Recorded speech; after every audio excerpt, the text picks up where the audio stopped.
What's going on, everybody? Welcome back to episode 87 of the Silver and Gold podcast. I'm Josh, And I'm Mike. and today we have a pretty depressing episode on the 49ers side. I don't want to talk about it much. Mike, I do want to mention that's a pretty sweet light that you've got back there. Is that a purple Pikmin? It sure is. That's pretty sweet. Where'd you get that? You can't really tell. 'Cause It's not like focusing. I blurred saw it. out. I saw it before we went live, but like I didn't mention it. But now that it's lit up, I have to mention it. Yeah. No, that's Yeah. pretty. No, Paulina got it for me. Oh, well, that's nice. I was not expecting that. Yeah. 49er Media is tuning in. He says, "Sup, Josh and Mike, 49er Media, what's going on?"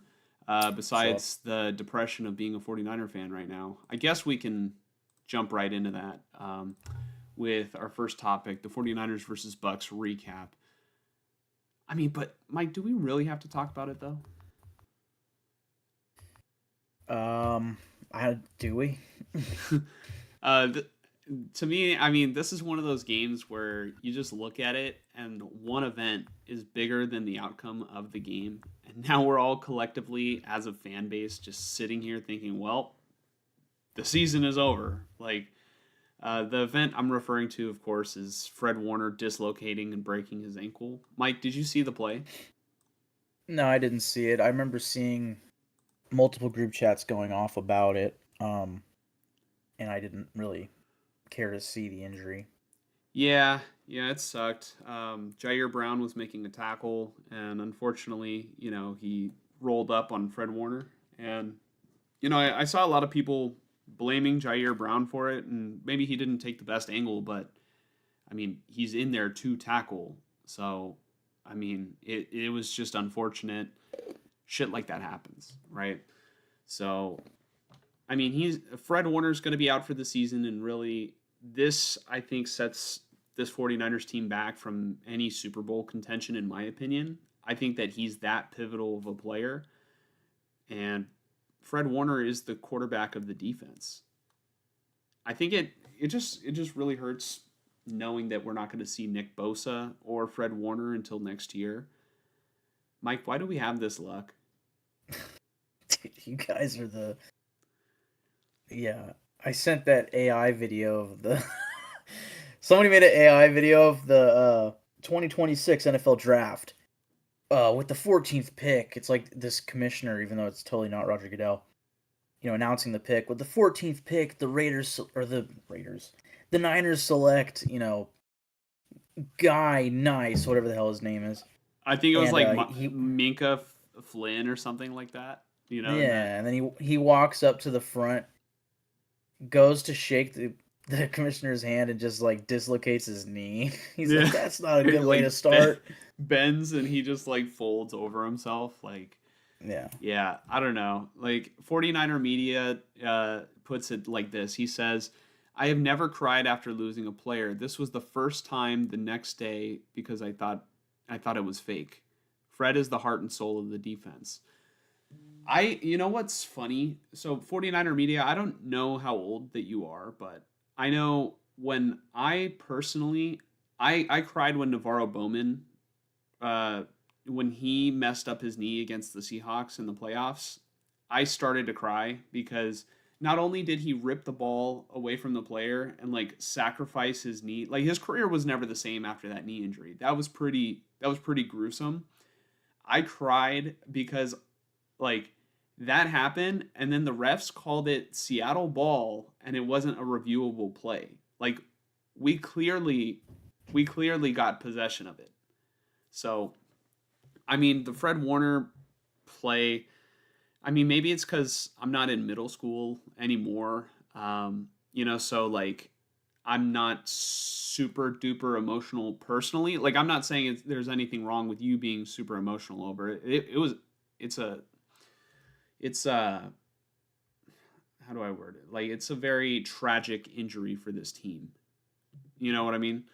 So 49er Media says I really became a fan in like 2010. Yeah, so like around the same time that I did. So you know the Navarro Bowman play that I'm talking about. To me personally, I'm just kind of numb to it at this point because it's like, all right, we lost Bosa. We haven't had Kittle for the entire year. He might be back this upcoming week. I don't know.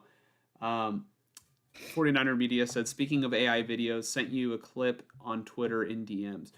To the Silver and Gold channel or to mine? I'll check it in a second.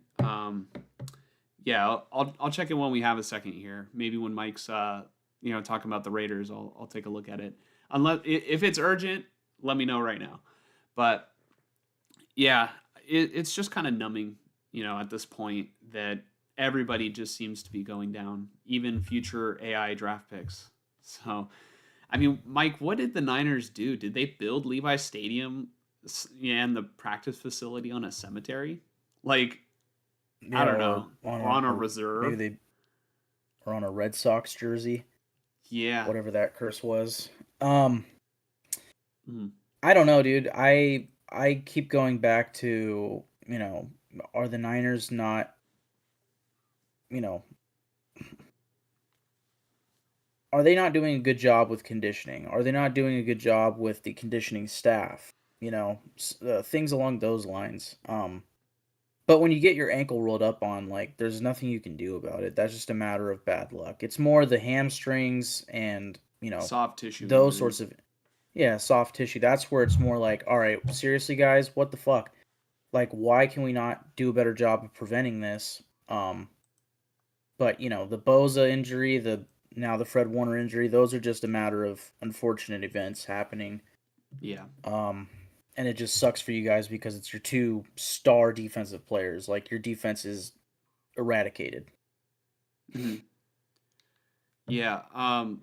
The 49ers in this game, they lost 30-19. Like I said, the game itself, the outcome of the game is kind of like secondary to the loss of Fred Warner. But here's how they did with my keys to the game, that I mentioned heading into the game, of how, kind of the avenue that the 49ers had, in my opinion, to win. So the first key that I had mentioned was that they needed to feed McCaffrey more through the air as opposed to the ground. And the 49ers did indeed feed Christian McCaffrey in this game, but like he got 24 touches. However, I was personally looking for more usage as a receiving back as opposed to just trying to establish the run behind this struggling offensive line. McCaffrey had 17 carries for 54 yards and a rushing touchdown. He had 7 catches for 57 yards. Sorry. From an efficiency standpoint, McCaffrey in this game was getting 5 more yards per touch through the air, and I was hopeful that they would use him more, as a receiving back than they did as just kind of in between the tackles. So, key number 2 was keeping Lenore on Emeka Egbuka.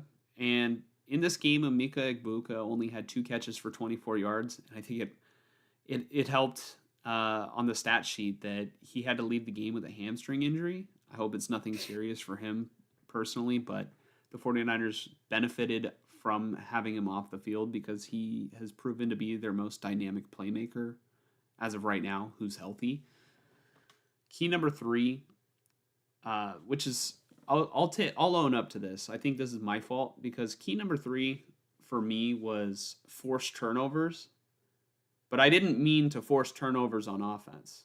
Okay, Mac Jones had 2 interceptions in this game, and it doesn't matter if you're Brock Purdy, Adrian Martinez, or Mac Jones. If you throw interceptions on this football team, it's going to be hard to win games. It's just the way that the Niners play. They currently don't have a quarterback that can elevate, that can bring a team back from so many turnovers, right? They don't have the Josh Allen, they don't have Patrick Mahomes, they don't have Lamar Jackson or Justin Herbert, none of those guys, which is fine. But for their style of play, if you're going to turn it over, it's the game is as good as done. Other than the turnovers, which shouldn't be ignored, I thought Mac Jones battled and looked good considering he's practically playing on one leg with no weapons besides McCaffrey and Jennings, who's playing with 5 broken ribs. Like, Mike, how do you do that? Like, seriously, how do you play with 5 broken ribs? A lot of painkillers, most likely injections. Yeah. Yeah, none that went to the lung like Tyrod Taylor. But and there was no run game, but Mac Jones, he was 27 of 39 with 347 yards. Like I said, the chances of any quarterback on this roster turning the ball over more than once and winning are very slim. And it's also crazy to me that the 49ers haven't intercepted the football in forever. I think the broadcast read a stat that they have the longest interception drought in NFL history currently. Can you believe that, Mike? Interception drought.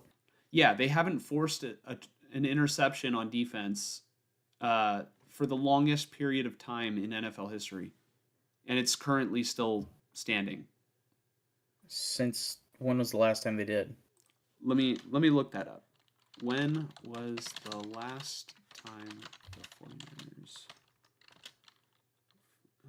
forced an interception?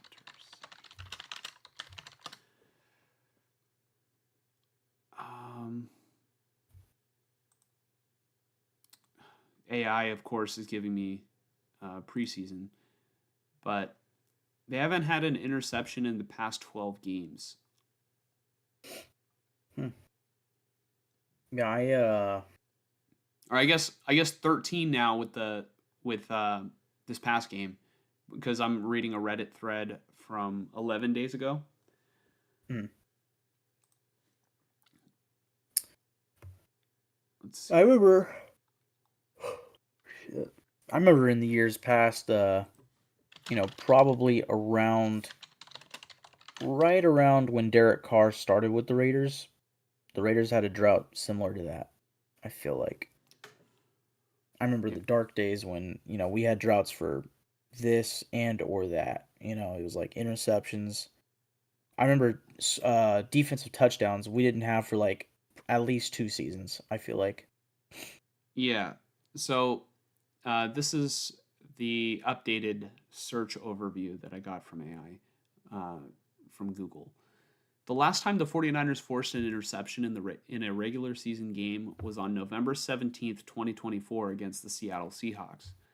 As of October 14th, 2025, the 49ers have gone 13 consecutive regular season games without an interception, the longest drought in NFL history.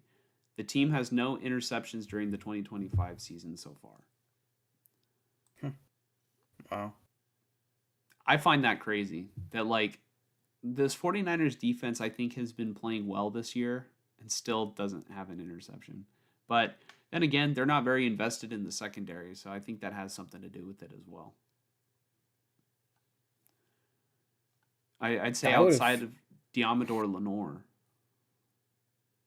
I would have figured that the record would be longer than 13 games for some shitty defense. Yeah, but I mean, you just kind of have to figure too.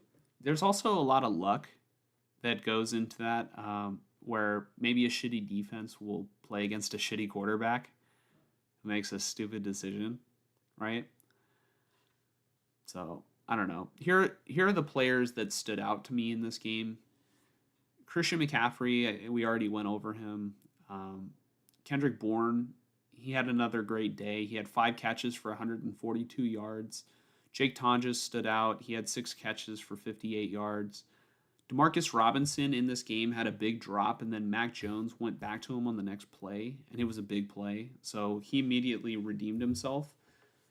Tatum Bethune, I always thought Bethune could play well if he was given an opportunity, and I think that he stepped up considering he had a big hole to fill mid game. Pause.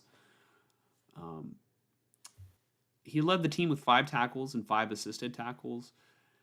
Um, he just now, after the Fred Warner injury, became very important to this football team.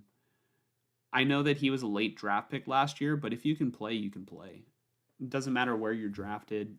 I actually think the 49ers have a pretty good track record of drafting linebackers overall. The past, I guess 20 years or so, or maybe less than 20 years.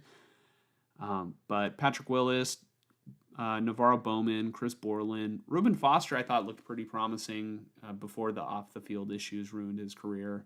Fred Warner, Dre Greenlaw. I actually, this injury to Fred Warner makes me wonder if that's how they start to incorporate Nick Martin more into the defense. But I guess we'll just kind of have to see. Another player that stood out was Eddie Pinheiro. He was 4 for 4 on field goals, with his longest being 54 yards. And then, I guess, not to end on a bad note, but the Niners kind of ended the game on a bad note. Sky Moore, he stood out kind of in a bad way because I'm just wondering why he fielded multiple punts inside the 5-yard line. I don't know. I'm no return expert or anything, but maybe he was thinking that they would have backspin and bounce back into the field of play. I think common football knowledge kind of suggests that you just, if it's going to bounce inside the 5, you take your chances for a touchback. But, I think if he does it again, he should be benched. That's my opinion. So I'm going to get to 49er Media's comments, and then we can kind of move on to the Falcons, unless you have more to say, Mike. I got nothing. All right. 49er Media says, I remember a few years ago, the 49ers had had guys from hockey on the medical staff. I do remember that. Yeah, that was like that might have been the first training staff that they had. And then we suffered so many injuries in 2020. And then was it 2021 or 2022 where we collectively as a fan base kind of caught wind? I don't remember when we caught wind, but I think that they fired those guys, and that's who we currently have a brand new training staff. The first pick was not Mac Jones's fault. I agree. It was kind of a miscommunication. He was trying to throw it to Kendrick Bourne, and it looked like Bourne kind of broke inside where Mac Jones was expecting it to go outside. And then the Buccaneers defender also had a pick 6 in the bag, and he just fell, and he tried to get up 3 times, and he couldn't get up. Dude, this guy fell 3 times. And then on Twitter after the game, or I guess maybe today, people were saying how he had the easiest pick 6 of all time, but forgot how to walk or forgot how to run. And he said, I'm looking to buy some new cleats or something like that. He made a joke out of it. I thought it was cool. But yeah, no, that's a good point. 49er Media about that first interception. The second interception, Mac Jones he threw into triple coverage. He read the defense wrong, and he got picked off, which is what happens. But now I guess we can talk about the upcoming game, and we can put that horrific nightmare behind us, where the 49ers will be playing the Atlanta Falcons on Sunday Night Football. They will be hosting the Falcons. Here are going to be my keys to the game. I think that the Niners need to neutralize Bijan Robinson first and foremost. He's one of the most dynamic weapons in the NFL, and he is the one player who I think that can hurt the 49ers the most. For 49er fans who are watching who don't know much about the Atlanta Falcons, Bijan is the Falcons' CMC, but he's younger and he's fresher. Number 2, I'd say match up Lenore with London, similar to last week where I said that they should keep Diamador Lenore on Egbuka. Drake London is the Falcons' best receiver, and I think that you just got to keep your best corner on him. Key number 3, be prepared to face a constant rushing attack. This means having your defensive line rotations ready and being smart about it. Even when Bijan is not on the field, Tyler Algier is another really good hard runner who could, I think, arguably be a starter on some NFL teams. So they definitely have to be ready for a very constant ground game attack. And then my final key is to make sure that George Kittle is 100% before activating him from IR. I read that he may play in this game. I think that they just have to make sure he's ready to go before having him go out there and, serve as the primary blocker. Because the last thing you want is for him to re-aggravate it, and then he has to miss more time. Mike, do you have any predictions about this game? Or any thoughts? I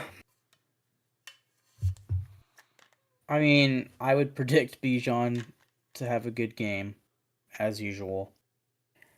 I think it really comes down to Michael Penix and how you guys defend him, Like, if you can have Lenore, for the most part, keep London In check? in check, yeah. There's not much else for the Falcons to do other than Bijan and the occasional Tyler Algier run, you know. But Bijan is so special that he'll make it work. Yeah.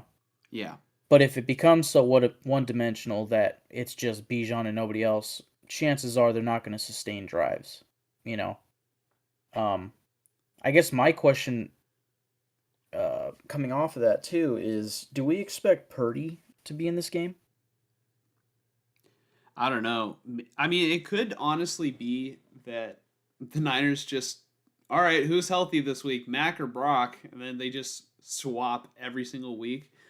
I feel like Purdy's like really, I feel like he's so eager to get out there that he's like lying about his health because originally I think they said that he was going to miss like what? He could miss like 4 games, 3 to 4 games.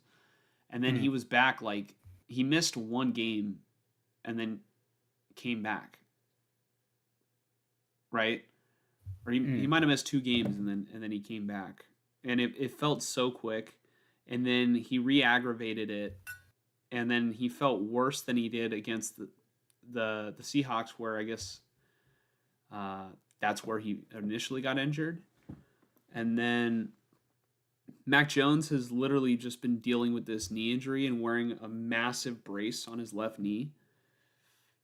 And so it's literally just been like, all right, who's healthy enough so we can not start Adrian Martinez? So I think Brock should only come back if he's 100% ready. The last thing that they need is for him to prolong his healing. I don't know.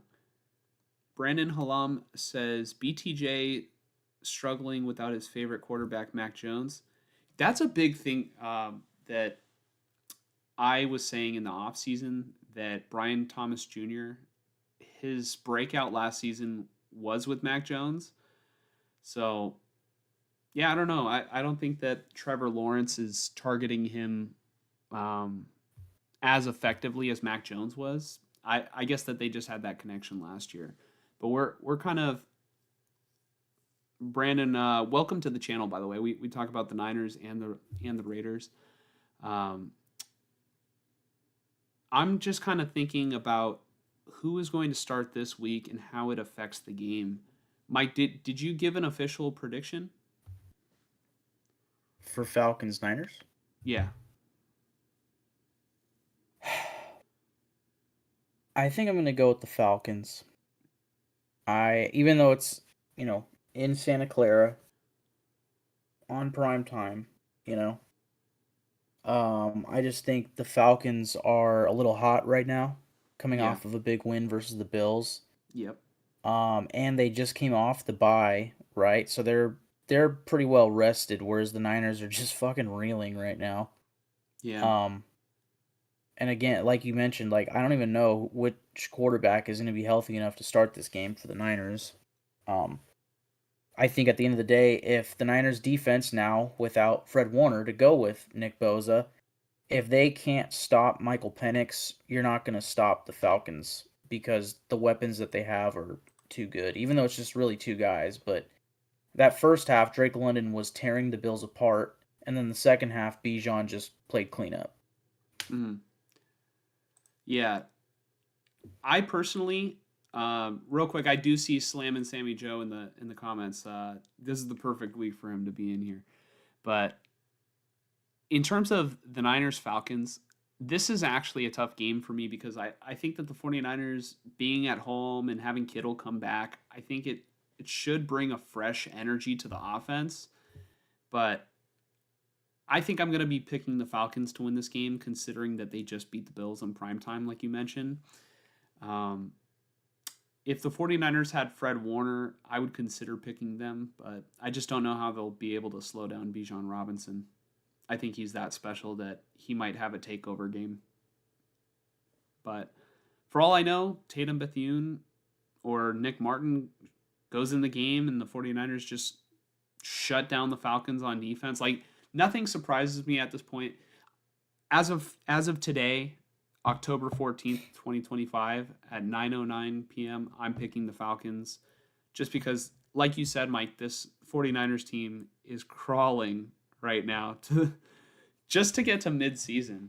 We're only in week 7 and Ricky Pearsall's hurt, Brock Purdy's hurt, Kittle's coming back from an injury. We lost Nick Bosa and Fred Warner for the year.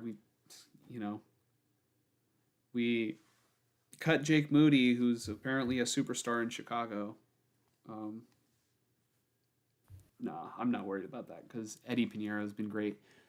But yeah, I'm gonna take the Falcons also because I have been wrong a lot this year when it comes to my Niners predictions. I am 1 for 6, so I've gotten 1 right, 5 wrong. The only game that I predicted right was the Saints game. So if I just, I was gonna say since they're in the same division, this was gonna be good, but that's the only division that I've predicted right right for. I don't know. Yeah, give me the Falcons. Give me the Falcons. Slam and Sammy Joe says, y'all are live. I haven't caught y'all live in a hot minute. Yes, welcome back. It's been a long time. Like I said, this is the perfect week for you to tune in because you are a Chiefs fan and the Raiders are going to be playing the Chiefs this week. So we will be talking about that in a little bit. Sammy Joe says, Falcons win last night was surprising. Yeah, I thought the Bills were going to take care of business, but the Falcons were pretty high energy, and it should have been worse if Drake London got in the end zone before halftime. Brandon Halam says, Falcons offense is rolling over people. Though San Fran's is kind of in yardage too, 38-33. So, Brandon, are you picking the 49ers or are you picking the Falcons? I think that would be exciting if it's a high-scoring game. Slammin' Sammy Joe says, watching Mac Jones play makes me think the 49ers overpaid Purdy. I agree. I thought they should have used Mac Jones as leverage. Sammy Joe says, Raiders are our rivals, so I think there's a typo right there. So I root for them whenever they don't play us. Oh, that's right. That's right. Mike, you remember, Sammy Joe actually roots for the Raiders when they're not playing the Chiefs because he wants the AFC West to be tough. Speaking of them being tough, Mike, the Raiders were tough against the Titans, right? Titans. Yep. The Raiders defeated the Titans at home on Sunday, 20-10. Mike, what do you want to say about what/who stood out to you? Well, I guess it's interesting that Brock Bowers went down the way that he did week 1, and we really haven't seen him much since. Because Michael Mayer had a hell of a game in this one. 5 catches, 50 yards, and a touchdown. I don't know. I mean, Janty also had a good game. He had 23 carries, 75 yards, and a touchdown. He also had 2 catches for 11 yards. One thing that I liked was that Jack Besh was in on, I believe, 75% of offensive plays, although he didn't get any. He got 1 target but 0 catches. I'd like to see that continue to gradually go up. At this point, it's starting to feel like he has taken Dante Thornton's spot on the offense. which I didn't fully expect that. I thought that they would probably be lined up at different positions, but I think Trey Tucker, at the end of the day, has you know, solidified himself as one of the top two receivers on this team. And I also wonder if Jacoby Myers' days with the Raiders are numbered because there's no fucking use for him on this offense, dude. With Geno Smith, I can't help but think, and maybe I'm just overselling Jacoby Myers or something, but I've seen it. I've seen it before where, I mean, weeks 1 and 2, he was getting like 10 plus targets, 6 plus catches, 80 or so yards. Like, that's what I would expect on this dog shit team. But Geno can't do that. 4 catches, 39 yards for Jacoby Myers. Okay. Trey Tucker, 5 catches for 70 yards. I like that. It's starting to feel like Trey Tucker is the number one receiver on this team. That's what it's starting to feel like.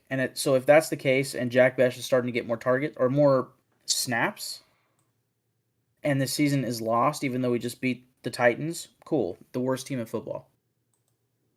I would trade Jacoby Myers for whatever I could get at this point. 6 months ago, I was screaming that we should re-sign him. Now I'm starting to feel a little glad that we didn't, because there's no need to overpay for an aging wide receiver. No offense to him. I still love Jacoby Myers, and I root for him wherever he goes, especially if it is here, right? But I like the way that he plays and everything. It's just that our quarterback sucks. Geno threw another pick in this game that was just like, what the fuck was that? He clearly was like favoring Michael Mayer at points in this game, including when he threw the pick, where he just felt pressure and like he was going through his progressions. So it was like, let's just say Jacoby Myers, far left, out, boundary receiver. Michael Mayer, off the line to the left. Trey Tucker in the slot, Jack Bech out wide on the right? So he looks at Myers, Mayer, looks over here to Tucker, and all of a sudden there's a dude in his face, and what he should have done is just throw the ball at somebody's feet, right? Yeah. Instead, he quickly turns back and just throws it as he's getting hit, throws it to Michael Mayer, gets picked off. I don't get it anymore. I really don't get it. That feels like Jimmy Garoppolo in the Super Bowl when he was getting tackled and he closed his eyes and threw the two-handed pass up in the air and it got picked off. Yeah, I just it is something else. Devin White had a good game, 9 total tackles, a sack, tackle for loss, pass defended. Damn. Let's see here. Max Crosby had 2 sacks, 2 tackles for loss. Another good Crosby game, clearly. But at the end of the day, I mean, the defense got it done in this game. I think they were the reason why the Raiders won this game, other than the Titans being that bad, right? It's just a little peculiar to me that this Titans team is a team that teams have. That was a lot of team words right there. The Titans are a team that many teams have scored a lot of points on. And we couldn't score our first touchdown until about halfway through the second quarter. And I don't remember if the final, let's see actually. The final touchdown that the Raiders got was in the third quarter. So they were up 17-0 in the third quarter. So that feels like a beatdown, but I don't know, just something about the Raiders only getting up 10-0 late second quarter feels to me like it should have been like if the Raiders are a good team, they would have won 30-10 at worst. Yeah. But at the end of the day, they only won this game, besides the Titans being that bad, because their defense, really kept them in this game. Kept them on top in this game. Yeah. Yeah. I do have some things that stood out to me in this game as well. I do want to acknowledge a couple comments. Real quick, B.Duff0 is tuning in. He says, Falcons finna spank y'all Sunday night. Wow. I love the energy. Welcome to the channel. We talk about the 49ers and the Raiders on this podcast. And I also picked the Falcons to win, but you're making me want to switch tune and pick the Niners. Yeah, I mean, clearly I'm always rooting for the Niners, obviously. But I don't know. There's my emotional side, and then there's my logical side. And right now, my logical side is overpowering my prediction. And then Will is tuning in. He says, "Yo, what's up, guys? Will, welcome back. Catching another live stream. Dude, honestly, it's so cool to see a lot of you guys coming back. Like Slam and Sammy Joe hasn't been back in a while. Will came back a couple weeks ago and has been like watching most of our live streams, commenting. It's just been great to take your guys' comments. Bebop Jones says Falcons trash. All right, Slam and Sammy Joe, you have a lot of really good Raider comments that I think Mike can give in-depth answers to. So I'll save that for after we're done with our topics, and then we'll get to those comments. Because I do think that you're gonna get a lot out of Mike. Let me say what stood out to me in this game, and then we'll actually get to next week's game. The comments, and then I mean it should be, our topics should be pretty short, and then we'll take the comments. But here's what stood out to me in terms of the Raiders versus Titans. I thought the game was pretty even, like on both sides. Really, the main difference in the game was the Raiders going up 10-0 in the first half, but like the yardage was very similar both ways. Total yards, Mike. Titans got 225 yards. Raiders got 226. Passing yards. Titans got 160. Raiders got 158. So 2-yard difference there. Rushing yards. The Titans got 65 rushing yards. Raiders got 68. 3-yard difference there. First downs. The Titans had 15 first downs. Raiders had 16. Both teams were perfect on fourth down. The Titans were 2 for 2. Raiders were 1 for 1. Interceptions thrown. Titans threw 1. Raiders threw 1. Total plays. Titans had 59 total plays. Raiders had 57. I thought, besides the Raiders going up 10-0 at halftime, I thought it was a pretty even game, like all things considered. Raiders ended up winning by what, 10? Yeah. Yeah, I mean, in a way, I know I was just kind of dogging the Raiders for not winning by more, but the Titans got their last touchdown at the end of this game when the game was already pretty much over. Like they were down 3-20 with like 3.5 minutes left. Like they're not coming back at that point. So you can chalk that up as garbage time if you want. That was kind of their best drive of the game. But man, I mean, seeing that they were even statistically with the Titans makes me think maybe the defense wasn't as dominant as they came off in this game. But here's how they did with my keys to the game. So key number 1 that I identified last week, they had to pressure Cam Ward. They sacked Cam Ward 6 times. That's pretty good, especially for a Raider team that I think hasn't been able to generate a lot of pass rush, or generate a lot of sacks this season. Am I wrong, Mike? You're not terribly wrong, I don't think. Key number 2, the Raiders had to run the football. Ashton Jeanty was the only positive rusher on the Raiders. He had 23 carries for 75 yards and a touchdown, and I think it's good that they fed him. Number 3, they had to win the turnover battle. The Raiders won the turnover battle 3-1. The Titans lost 2 fumbles on top of the interception. Overall, in this game, the Raiders expectedly beat a team that was worse than they are. That's all I have to say about Raiders-Titans. Yeah, they also got their coach fired, which is kind of funny. Well, I think the Titans' performance this season got their coach fired, but Yeah. Somebody actually brought up a good point too, in a podcast I was listening to earlier, but because I kind of initially took that as all right, nice, like take the small wins when your team gets another team's coach fired. That's usually a pretty solid sign that you beat their ass. But somebody brought up the point that they're playing the Patriots next week, the Titans. So the thought process is they didn't want to go take on Vrabel with this jackass shitty coach that they replaced him with. You Mm, know, no offense to the guy. I mean, I'm pretty sure he's been a good offensive play caller in the past, but just seemingly not built for a head coach job. yeah, or at least not for the Titans. Maybe he might be a good coach for the Raiders next year.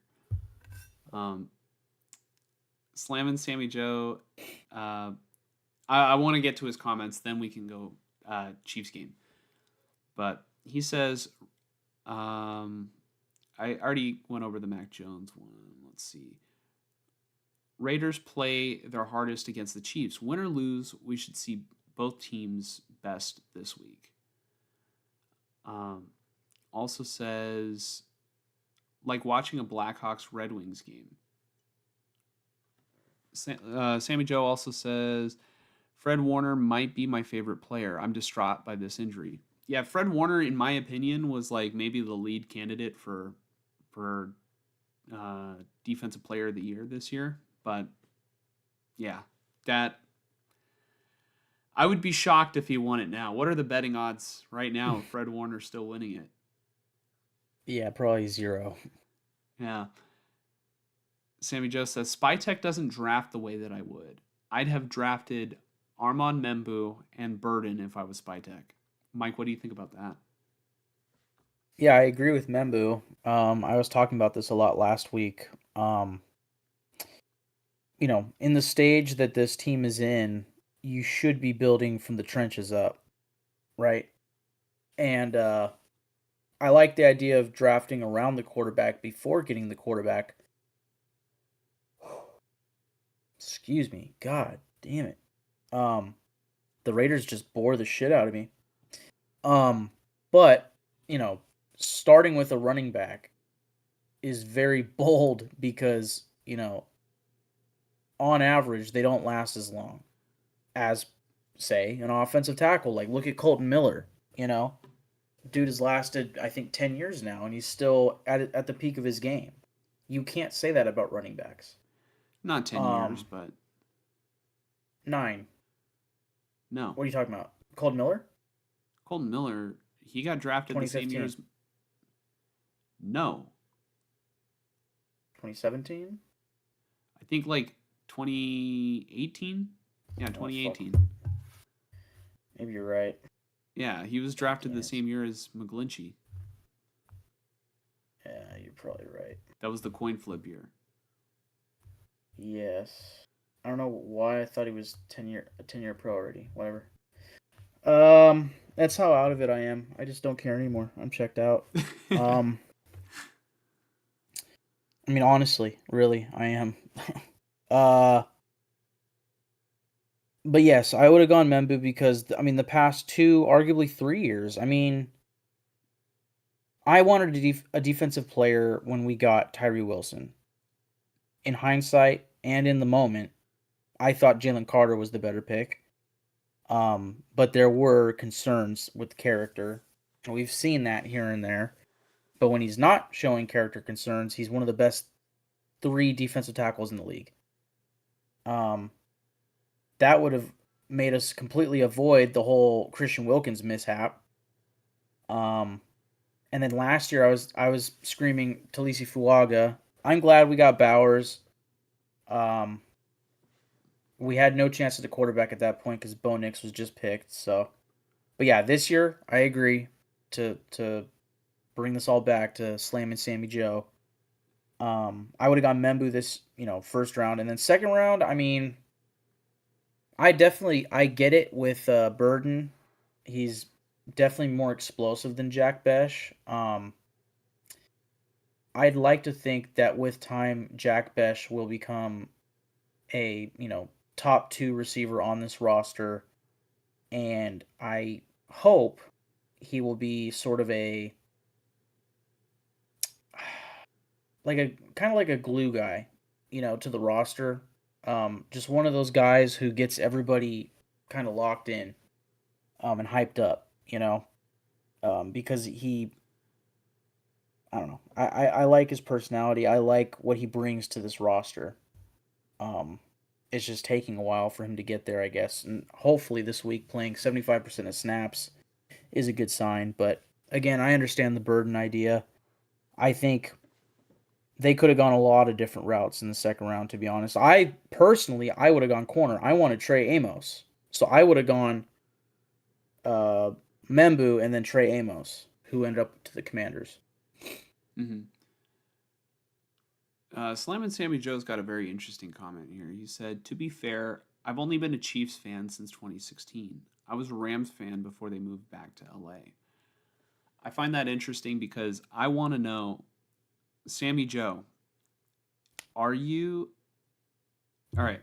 The way that you feel about the rest of your division right now for the Chiefs, is that how you felt about the NFC West when they were the St. Louis Rams and you were a fan of them? Like, did you root for the Niners when they were not playing against the Rams? That's just what I'm curious about. Like, are you less harsh on the other teams in your division because you're kind of, I mean, it's been less than 10 years your fandom. I mean, which is still a long time. 9 years is a long time. But maybe you didn't grow up with the hatred for the Raiders, with the hatred for the Chargers, with the hatred for the Broncos. And then you became a Chiefs fan, and then so it's like you maybe approach it differently than if you had continued rooting for your lifelong team. Like, let me know, because I'm just curious.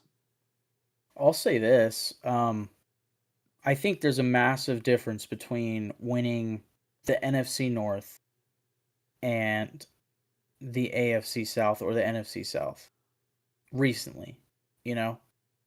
Um, where if you're the Lions or the Packers or the Vikings, I think you're a little bit more highly respected by the fans, at least, in that week in and week out, you have a tough ass opponent across from you.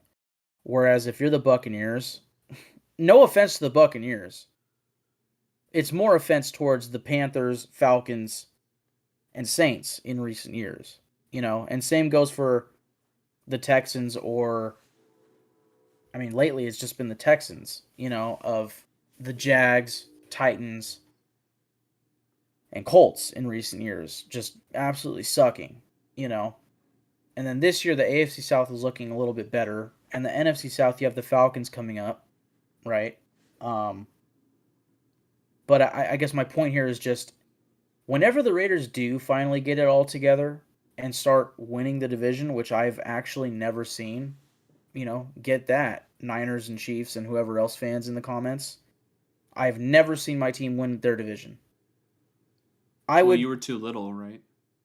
I was alive when they went to the Super Bowl, which I mean that AFC Championship against the Titans of all teams was their last playoff victory.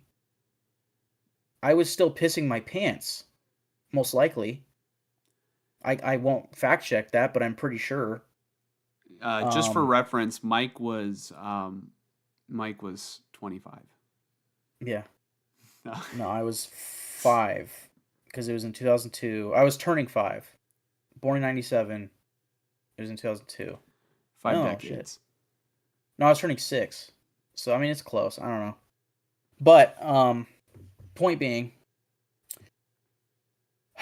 um, I would rather, at least growing up, like I cared about like the perception, right? So I hated my team being dog shit because everybody's dogging on the Raiders, all this stuff, right? All I wanted was for them to win first and foremost, right? But also to get some fucking respect, right? And you're much more prone to get respect if you go about it the hard way than just getting lucky in your schedule. And I'm sure you're laughing because there's not much respect to be given to this dog shit franchise right now. Yeah, you're like, I'm just laughing because you're like, all I've ever wanted for the Raiders is not just to win, but I want to be respected. From a young age, I just wanted respect. And like literally, I can't ever think of a time besides like 2016 where the Raiders have ever gotten respect. Like, I don't know. You want them to be this perennial, team that's respected, similar to the Bills, right? I figure you would want the Raiders to be revered like the Bills right now, even though they're not like. Obviously, you want the Raiders to win a championship, but if you're not, you want to be in the mix with like the Ravens, even the Bengals. The Bengals were awful last year, but they still have they still got respect, right? Or am I Yeah, misinterpreting? I think the team that I would want my team to be like, the obvious choice is the Chiefs, right? But I also don't want them to be so annoying that people hate them and shit. Like I want them to be like kind of a fun team and whatnot.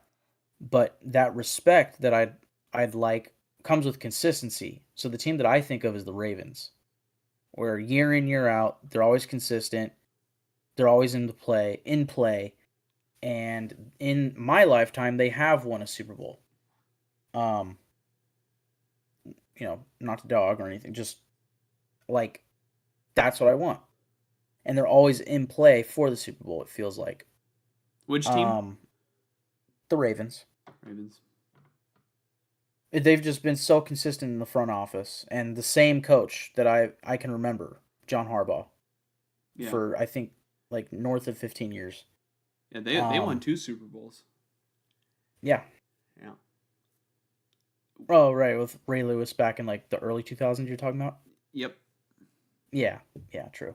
Uh yeah, I mean I at this point I care less about all that. Just I was mostly going off of how I used to feel of like I could see the vision with the team, and I was just like, I want everybody else to see that, and I want everybody like when I was a kid, I'd see the Patriots on the schedule and be like, oh fuck, that's what I wanted people to feel when they saw the Raiders.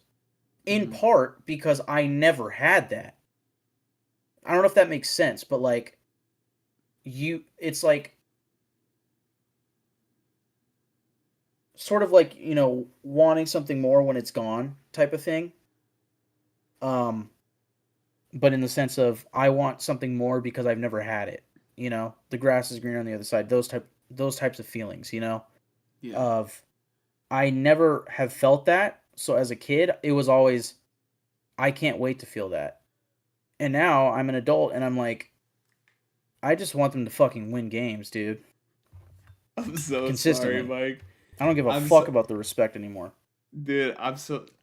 It's just the way that you tell it. It's so heartbreaking that it makes me laugh. Like internally, like I I want that for you as well, but I also like just it's like one of those things that's like so awful that like you just kind of want to see how long it can go on for. Like, all right, how would you feel if we're still having the same conversation a decade from now, right? Where it's like, yeah, my whole life I've been waiting for the Raiders to be good. And like, let's just say 10 years from now, the Raiders are in the same spot. Because that's what Raider fans were talking about 10 years ago. Like, man, it's been a rough 10 years. I just want some winning football, right? Well, actually, they got one, actually, two teams that made the playoffs. They had 2016 and then 2021. Yeah. So, man, it's heartbreaking, man. It's heartbreaking, especially the way that you put it. But um, let's see. Slam and Sammy Joe said is kind of answering my question. He said, "So for the NFC West, I respected everyone aside from when the Seahawks would wear their highlighter uniforms. Those make my eyes want to vomit. Yeah, the all highlighter ones definitely. But hey, I love some Seahawks slander. Honestly, I'm always open to hearing Seahawks slander on this show because they ruined uh, my high school years. And yeah, the Seahawks did damage to my soul. My favorite quarterback might always be Kurt Warner. Really, over Patrick Mahomes. All right, if you watched a lot of Kurt Warner, I want you to tell me who was better, Kurt Warner in his prime or Patrick Mahomes, or I guess overall their careers. As of right now, if Mahomes were to retire, or just kind of the way that you see the trajectory, who would you have ranked above who?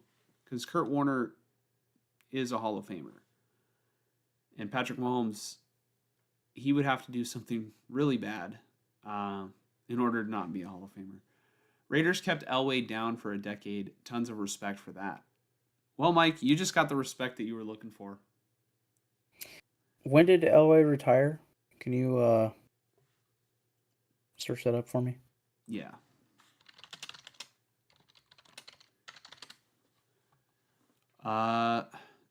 John Elway, he retired May 2nd, 1999.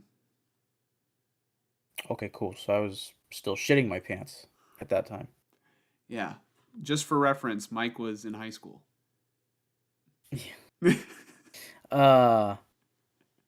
Yeah, no, I mean the Raiders' past is filled with greatness. Greatness from the mid 60s through the mid 80s and then the late 90s to early 2000s, talking very early 2000s. Some peak shit, but ever since then, dude, I mean, we all know. All right, what's the common denominator of the Raiders between the 60s and that time period that you just named? Or the end of it. I know this is a very basic response, but consistency. And to take it a step further, it was the people leading the team. So Al Davis at the time was Bingo. good at what he was doing. And the coaching. John Madden and Tom Flores. Al Davis. He's been with the Raiders since 1966, and then obviously he held the position of owner until 2011 when he passed away. You know, rest in peace to Al Davis. But I mean, it started to get bad in his final years, I'd say, and that was like the transition from him to Mark Davis was like the transition into what the Raiders are now. But the Raiders have to not find a new identity, but they've been trying for 20 years to rediscover the identity, which I feel like is not so dissimilar from the 49ers, where this Niner regime under the Yorks, since they took over in 99, 2000, they've been trying to recapture the glory from the 80s and the 90s, right? And they've been so close on the doorstep. I mean, that's where the Raiders and Niners are different. The Niners have been so close, but haven't been able to climb the mountaintop, and the Raiders have just been like trying to get one step up on the staircase. I literally thought of this today, dude, and I forgot about it until you just said that. And earlier today, I was like, I'm gonna fit this into the pod somehow. Here's the difference between the Niners and the Raiders. And what I thought about, for some reason, I was just, kind of dozing or, whatever, just thinking to myself. And, like, here and there, like, Niner fans will complain. And no offense, I mean, I get it. You guys have been to 3 Super Bowls in our lifetime, and you've lost all 3 of them. That sucks. That's terrible, right? Yeah, it is. And don't forget the NFC Championship games that we've lost too. Oh, yeah. Big games that you guys have been in and lost. Yep. So the very simple way to put it is the difference between the Niners and the Raiders in our lifetime is that you guys have actually been to those games or the Raiders haven't. But I'll take it a step further to really simplify this. Okay. Like it's annoying at times as a Raider fan to see Niner fans like bitch and moan about how terrible it is to be a Niner fan. And I get it, because losing all those games hurts. I don't want to feel that. So I agree But the difference between the Niners and the Raiders is that the Niners. Oh God! All right, What are get you through it, gonna dude. say? What are you gonna Yeah, say, dude? the Niners make it to the toilet, and then it's just diarrhea. But they made it; it's in the toilet. The Raiders are just shitting logs in their pants, year in and year out. That's the difference between the Raiders and the Niners. The Yeah. Niners at least make it to the toilet, and then it's just diarrhea. The Raiders are shitting logs in their underpants. That's the No, difference. no. I'm gonna correct it, okay? Because shitting in the toilet, like, and making it there, I feel like in your analogy, that's the end goal. I feel like the Niners right now are like point blank range, but for whatever reason, they just get it all over the seat. They don't get it in the bowl. They just get it on the All seat, right. right? And sit in Yeah, it. man, right as they bend down, it just releases onto the wall. Yeah. They sit in it, okay? Or like Yeah. it's everywhere, right? The Raiders at least they keep it in their pants and like, it's not everybody's watching the Raiders and their agony. This is like you're in a public restroom and like it gets on the floor and then the person next, in the next stall over, like gets everybody to come and peek over the stall like, "Hey, who the hell just like missed?" Right? Yeah. That's what it's like. So I fixed your analogy a little bit. Yeah. Uh, There you go. Sorry to everybody who has to be listening to such vivid crap descriptions, but Yeah. um, I also want to mention too. Every year it's like this, Mike. This is every single year where it's like, all right, if our team stays healthy, we're gonna get to the very end, think we're gonna win, and then fucking just die and lose. And then if not, then we're just gonna be the most injured team, and every player is gonna be out for the season. There's no in between. There is Yeah. no in between. It's either everybody dies or everybody lives to face their destiny, which is to be a loser on the biggest stage. This season, I know we're talking Raiders right now, and we should get back to the Raiders and get through this, but actually you saying that makes the season interesting because like that's what got you guys like Nick Bosa. Getting the second overall pick was like losing Garoppolo and then just losing players left and right. You end up with the second pick. You had another year where you did that. And who'd you get? I feel like you got a high end pick, maybe a After Bosa, yeah. I feel like you had one other McGlinchey. year where you McGlinchey. Okay, yeah, eighth overall or ninth, whatever it was. Whereas this year, maybe similar to last year. This year, you guys are getting injured to high hell. But what? You're like 4-2. Yeah. So we're almost there, 4-13. Yeah.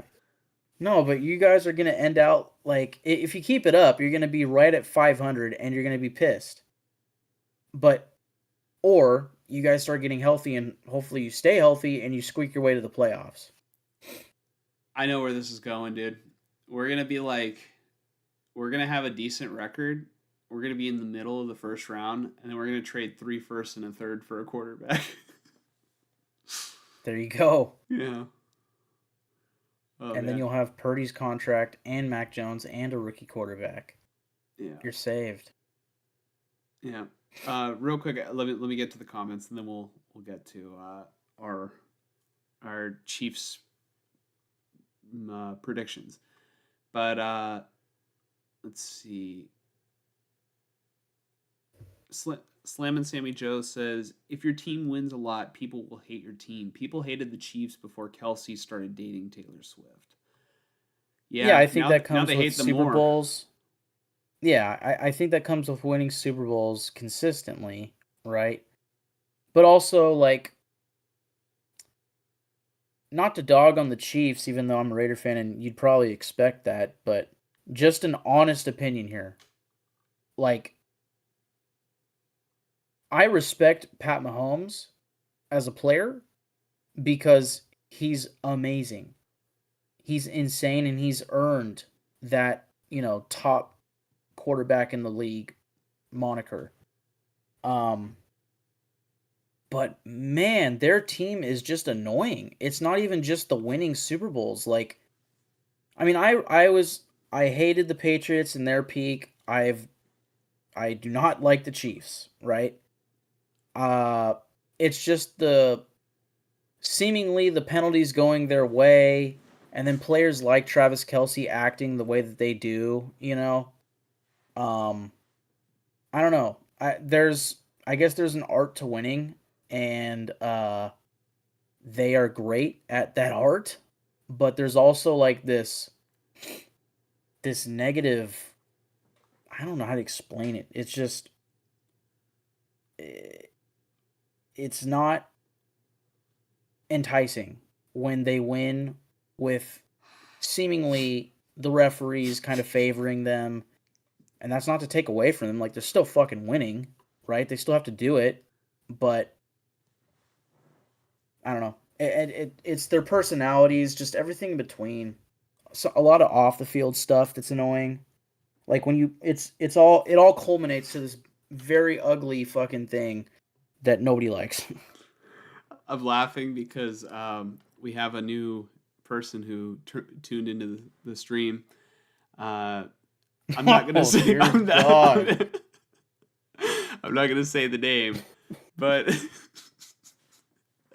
I just I'm laughing at the notion that somebody would set that as their YouTube name and picture. That's that's pretty good. Uh, he Wow. says you. I'm gonna just for the name. I'm gonna jump him in line, and then I'm gonna get to Bebop Jones' comment up there. I'm so sorry, Bebop Jones, but he says you think Mac Jones would elevate the Raiders? I think so. I I think he'd be better guess than Gino. yeah, I mean, I'd like to see Mac Jones on another team not getting play calls from Kyle Shanahan. We have I'm curious seen how that would him go. on another team not getting play calls from Kyle Shanahan. Yeah, and maybe the Jaguars were just dog shit. Maybe they had a bad play caller. Like he looked good when he was throwing to Brian Thomas Jr., Yeah, but otherwise they were. I mean, they had the fifth overall pick, traded up to number two. it would You look. know, I think it would look like the Jimmy Garoppolo Raiders, but better. maybe I think the play calling is a big part of it. And Mac Jones looks very decisive. Maybe for lack of a better term, I think in a poor man's sort of way, not like to dog on Mac Jones, like he's doing good.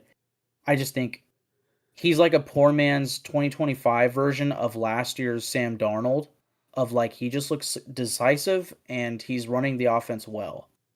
Um, I'm just curious if that would work with Chip Kelly. Like, I wonder if it would be the same thing because I have doubts. Yeah, probably not. But Slam and Sammy Joe agrees he'd take Mac Jones over Gino. And you said you would like to see Mac Jones in another, for another play caller that's not Kyle Shanahan. I bet you'd like to see Yeah, Geno Smith for another play caller, period. Just for another correct. team, period. Yeah, I mean, Jesus, yeah. Yeah. Bebop Jones says Brady is bringing something, though. No? Yeah, I think this is when we were kind of talking about like the ownership and the Raiders struggling and stuff. I believe so. Yeah, it just might take some time. Sammy Joe says, I'd like it if the Chiefs Kingdom, Raider Nation, and Broncos Country consistently made it to the playoffs. I think the NFL would be a better place. I completely agree. Bebop Jones says, I thought with Carr y'all would turn it around. That's what I thought too. And then he broke his ankle and he was never the same. Yeah, yeah, I agree. Sammy Joe says, as for Chargers and that one Asian lady, I'm like, meh. They don't really have fans, so it doesn't matter what they do.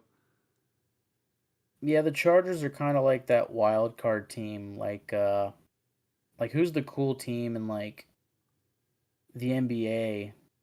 You know, just like every here and there they're pretty good. I don't know, maybe like the Phoenix Suns, you know? Yeah. Or just like, oh yeah, here and there they're pretty good, but otherwise like you just don't expect much. Or the Pelicans or something like that. Yeah. Yeah. Sammy Joe says, "Oh, Mahomes is better, but Kurt was a really good dude. Madden was their coach. Correct me if I'm wrong, but the 49ers only won Super Bowls with Jerry Rice, right?" Incorrect. The 49ers had won 2 Super Bowls before Jerry Rice was on the team. Joe Montana, yeah, they won 2 with Montana um, before Rice joined the team. I think Jerry Rice only finished with 3 Super Bowls in 4 tries because I think he went with the Raiders. Um, what do you laugh? I just saw his picture. Yeah, that's why I was dying over here, dude. Oh my god, dude.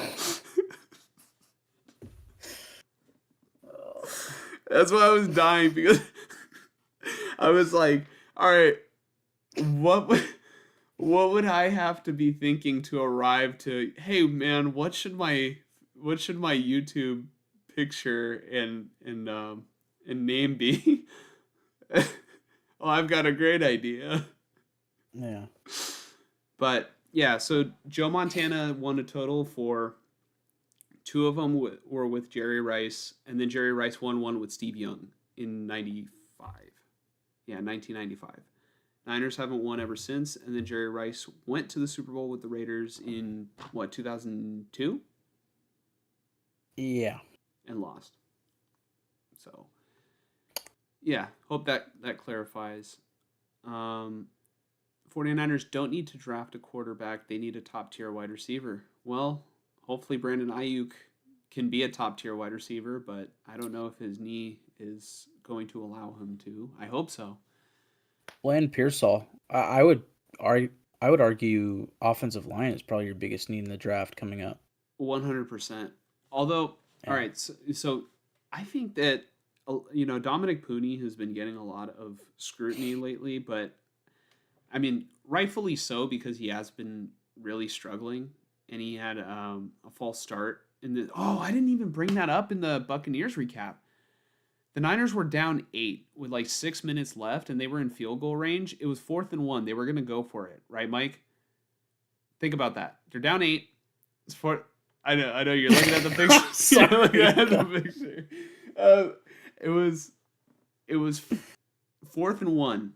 Pooney gets a false start. Then it's 4th and 6. You would think they would just kick the field goal and then try to stop the Buccaneers. Like cut into the lead and then maybe try to win the game. They go for it on 4th and 6, and then they don't get it. So they should have kicked the field goal. Shanahan was asked about it after the game, and I guess he did give a good answer. His answer was that they were down 8 and they didn't think that they could stop the Buccaneers. So if you don't think that you can stop them, I get not kicking the field goal. But still, Yeah. at the end of the day, whether you tie the game, because all right, if you go for it on 4th and 6, you have to score a touchdown. Hold it together, Mike. You haven't seen the comment yet. Oh, I haven't. Oh, shit. Okay. I'm not going to look at it, okay? You have to get the touchdown and the 2-point. Whereas if you kick the field goal, touchdown, 2-point, then you have to stop the Buccaneers because chances are there's going to be time left, right? Or you go to overtime, you have to stop them there as well. You kick the field goal, you stop the Buccaneers, then you get the ball back with a chance to win the game. That to me is an entirely different ball game. I think that they messed up. Let's see. What am I missing here? Sammy Joe says Mac Jones, especially for the money. Used says, I mean, if Mac Jones can play in a depleted 49ers team, I'm sure that he could play for the Raiders. There's also play calling. Like what Mike was talking about. It's really good play calling, really good scheme. And then having Christian McCaffrey, I think, is a huge thing. The Raiders, they have Ashton Genty, but he's not exactly Christian McCaffrey right now. He is younger, though. So I'm not saying that he can't be a superstar going forward, or that he isn't a current superstar that's just being held back. But Used also says, not just play but win. Then Mac is better than the dumpster the Raiders have. Kenny 49ers tuning back in. He's here for Mike dying laughing over here. Clearly Used as a very serious person. That was a rigged Super Bowl. Are you talking about the Raider one that they lost? The where they got blown out? I don't think it was rigged, unless you're talking about the Chiefs one we were talking about earlier. Sammy Joe says O-line prospects for the draft don't look very good. Well, that's just our luck. Well, good news is the Niners weren't going to draft one anyway.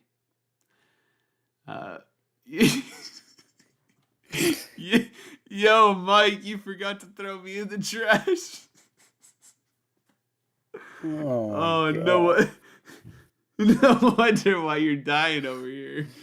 That's amazing. Oh man. God. Oh. Sammy Joe says Cardinals aren't a bad team, but they don't have the coach their division rivals have. Kenny 49er says Raiders Bucks. Okay, yeah. I mean, it wasn't rigged, but it wasn't exactly a fair game because they traded Gruden and the Buccaneers players knew the play that the Raiders were going to run before they ran it. Like, essentially they beat them to the punch. They were off the ball first on the snaps is what I heard. I didn't watch the game, but I've heard people talk about it endlessly.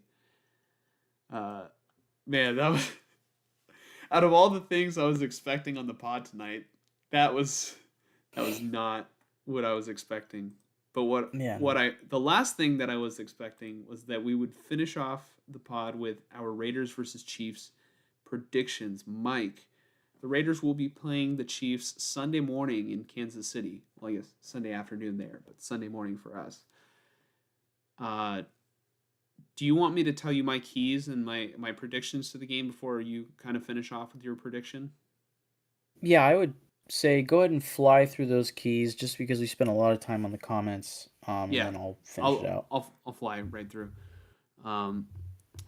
Here are my keys to the game. Key number 1, pay the refs more than the Chiefs pay them.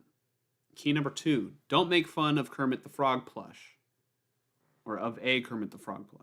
No, obviously I'm kidding with those keys. The actual keys. Don't get bullied. Be the bully. The Raiders have to play tough against Kansas City. If you're going to lose this game, I know the last thing that Raiders fans want to see is Travis Kelce, like, clearly holding someone, like, manhandling someone, acting all tough. I know that you hate, like, I painted that image in your head, Mike. You know exactly what I'm talking about, right? Mike? Sorry. This dude is killing me right now, man. Key number 2, keep feeding Ashton Genty. Key number 3, Geno needs to have 0 interceptions for the Raiders to win this game, in my opinion. And my prediction is that I predict that the Chiefs are going to win this game. However, the officiating crew that is going to be officiating this game apparently has the Raiders 2-0 against the Chiefs, like when they officiate. Yeah. So yeah, that's all I have. I'm picking the Chiefs. Yeah, I think the Raiders might, go out there and play their most physical game of the season, kind of step up to the Chiefs level, if you will, and play hard. But it won't matter because Geno's going to throw 2 interceptions and completely blunder this game away. So I just think maybe on defense and in the run game, the Raiders play physical like they need to, but probably in the pass game and versus Mahomes, who is relatively lights out this year. Like, I know in the past year or two, at least for fantasy, he hasn't been that guy that we kind of got to know early on. He's still the best in the league. because he went from, oh, Tyreek's down there somewhere to, all right, I'm going to find the open receiver, whether it's 10 yards downfield or, a yard behind the line of scrimmage, and it's just going to fucking work out because that's just how I know this offense. I know where the best place to go is, and I'm going to dink and dunk you to death if I can, you know. Um Yeah, I don't know. I mean, the Chiefs are getting Rashee Rice back. My fantasy team is excited about that. I'm not sure if the Raiders are ready for that. Um, this is one of the first times that I can think of where the Chiefs aren't coming off of a bye week, to face the Raiders. So that's a positive. But it is in Kansas City, and I just can't pick the Raiders in this game. I got the Chiefs. Yeah, so I picked the Chiefs as well. Also, Sammy Joe, he's gonna convince Mike to start Rasheed Rice this week. Um, yeah, used says Josh, you should tell Mike not to use. He's going to make a mess in your bed. Well, Mike, I would appreciate if you don't. Yeah, that would be preferred. Yeah. Um, let's see. Let's see. Uh, you says I heard it was rigged. The Raiders changed their game plan for whatever Yeah, reason. that's probably the most interesting part of it is the Raiders just midweek. There's a whole video from Tim Brown and possibly Jerry Rice talking about this years ago. Um, and I think Tim Brown might even subscribe to the idea that it was rigged. Um, because they had their game plan that they felt confident in. Like the players felt confident in this offensive game plan going into the the week of the Super Bowl. And then like Thursday before the Super Bowl, the offensive coordinator, I think Bill Callahan, just decided, you know what, we're gonna go from this run first, you know, idea that I don't know what they plan on doing, but we're gonna switch it up and we're gonna actually do this instead. And they didn't get any time to practice it. And then their center just went missing, like somebody mentioned in a couple comments from now. Barrett Robbins just completely went MIA for the Super Bowl, starting offensive lineman. Um, I don't know what that was about, but if anything's rigged, it's the offensive coordinator out of nowhere changing the offensive scheme for the game. Mm-hmm. The only thing that can explain that would make that not, you know, rigged is if Al Davis interfered and said, no, no, no, don't do that, do this. Which I wouldn't put it past him. Yeah. Let's see. Sammy Joe says, "Glad I made it for tonight." We're glad that you're in here. This has been one of the best episodes, I'd say, by far. I'd say every episode just kind of gets better. So you just got to tune in every week. Kenny 49ers says they used Grant's playbook out of the blue after not using it all year. I think it was Gruden, not Grant. Okay. Yeah, Gruden.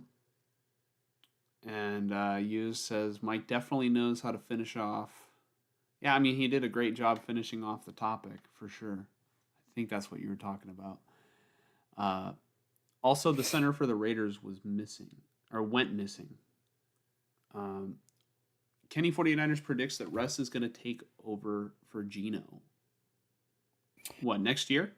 Or do you think that they're going to trade for... I mean, I think it would just be a little silly. And here's my reasoning, or here's my logic.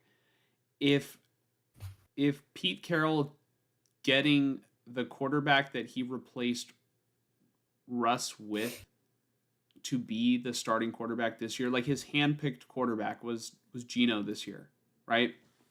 He traded for Geno. Geno is the guy that they replaced Russell Wilson with in the first place. If they bring in Russell Wilson to replace Geno, it's like I don't know. I just don't think so. I don't think so. I think between Gino's contract and then having to give up capital to get Russ, who is even more than Gino, a 1 year rental, you know, it just doesn't make sense to me. Like, and it would also, I think it makes sense because it's like, oh, that's Pete Carroll's other guy, that he's dealt with in the league. But I think, just in a quick thought, like, oh, I could see the Raiders going for Russell Wilson. Makes sense. But then imagine it actually happening. That would look so, like, cheap and uninspired from Pete Carroll. And I think Pete Carroll would get a lot of flack for that if he did that move. Yeah. I think it's better to just stick with Geno this year and hope for a different quarterback potentially on the roster next year. Not Geno being gone. I don't expect that unless it's really that bad, which it's on pace to be. But you'd have to still draft somebody, in my opinion. And if you do, like, you probably still ride with Geno halfway through next season, or until you feel that the rookie's ready. Mm-hmm. Sammy Joe says 18 to 24 is his prediction. You're taking Chiefs. Rice gets 2 Yeah, touchdowns. I'd say 17. Butker 17, will 24. make and miss a field goal. Okay. Tim Brown and Rice. One of the many rigged NFL games, says Kenny 49ers. And then this year, in terms of Russ replacing Geno, I don't think it's going to happen, period. Papa J, tuning back in, says, what up, Niner and Las Vegas family? Yeah. What's up? I've never heard that one before, but I like it. Let's see. Papa J says, damn it, I missed Bebop. You also missed 49er Media. He was in here earlier as well. I don't know if he's still here, still watching live, but yeah. We're kind of at the end of the show. I say Vegas gets 18 by making a 2-point conversion. Have they gone for a 2-point conversion all year, Mike?